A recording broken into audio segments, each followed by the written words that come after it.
तो welcome back. हम आज स्टैटिस्टिकल एनालिसिस करने वाले हैं। तो वो क्या करता है, it allows analytical determination of uncertainty.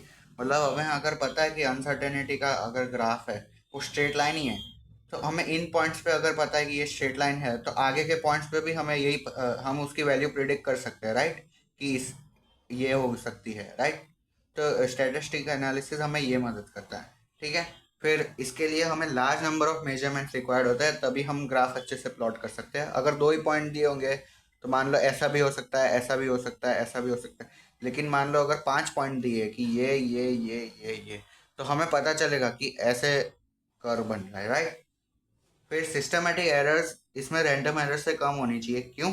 क्योंकि स्टैटिस्टिकल एनालिसिस फिक्स्ड बायस को रिमूव नहीं कर सकता।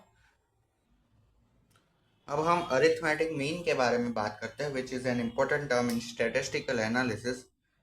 तो द मोस्ट प्रोबेबल वैल्यू होती है, ठीक है।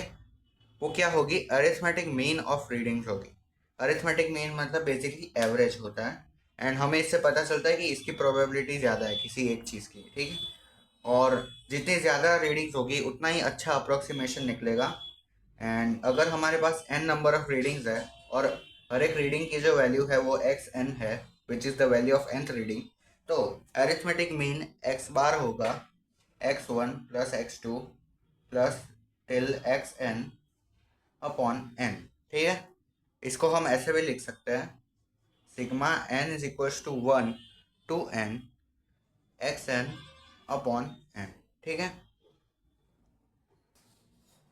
मान लीजिए हमारे पास रीडिंग्स है x1 x2 x3 और टिल xn, ठीक है। एंड इनका एवरेज या फिर अरिथमेटिक मीन जो आया वो x बार आया, ठीक है। तो अब डेविएशन फ्रॉम मीन क्या होगा कि हर एक जो वैल्यू है वो एवरेज से कितनी डेविएट करती है, राइट। तो अब d1 होगा deviation of x1 from the arithmetic mean x bar. This will be x1 minus x bar. Similarly, d2 is equals to x2 minus x bar and dn will be equal to xn minus x bar, ठीक है। अब हम बात करते हैं average deviation की। तो ये प्रिसीजन बताता है इंस्ट्रूमेंट का।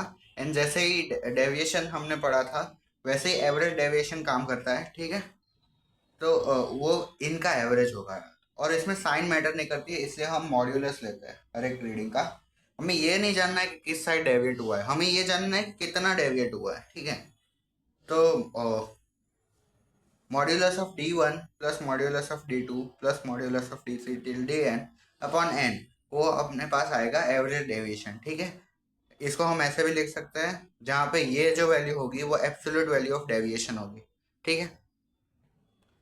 अब स्टैंडर्ड डेविएशन की बात करते हैं, तो which is sigma is equals to d1 square plus d2 square plus till dn square upon n का होल स्क्वायर रूट, ठीक है। So it can also be said as square root of the sum of all the individual deviations squared divided by number of readings, right? Standard deviation को RMS deviation भी बोला जाता है, which is root mean square deviation, right. Root of mean of square, ठीक है। And standard deviation अगर कम होता है इट मीन्स कि इम्प्रूवमेंट हो रहा है इन measurement of the readings. And for readings less than number 30, ठीक है, डिनोमिनेटर इसकी जगह पे हम n-1 लेते हैं जिससे एक्यूरेसी ऑफ वैल्यू बढ़ती है।